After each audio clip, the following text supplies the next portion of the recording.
新加坡羽球公开赛，世界球后戴资颖与日本奥原希望的女单冠军战，颖经过40分钟激战，直落2拿下胜利。而这是继上周马来西亚羽球公开赛后，小戴连续第2周拿下后座。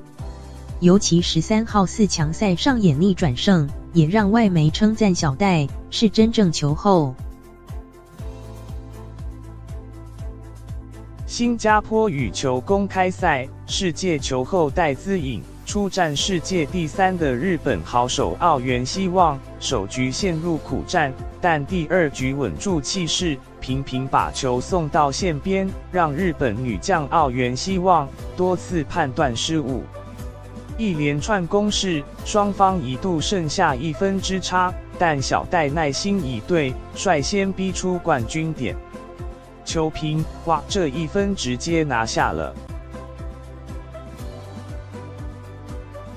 漂亮攻势，收下胜利。最终比分21比19以及21比15，戴资颖只花了40分钟解决日本女将奥原希望。球评：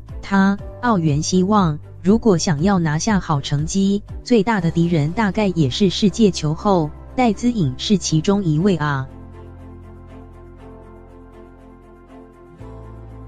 第2度在新加坡摘金，笑纳$26,625，约82万台币的冠军奖金。球评：第2个局点出现，有压迫有了又是同一个位置，这次晋升攻击没有问题。让外媒惊艳的是13号4强赛，面对日本好手山口茜，小戴第2局面临16横线20劣势，但他顶住压力，化解对方5个赛末点，决胜局追上，也让外媒赞叹戴资颖是真正的世界球后。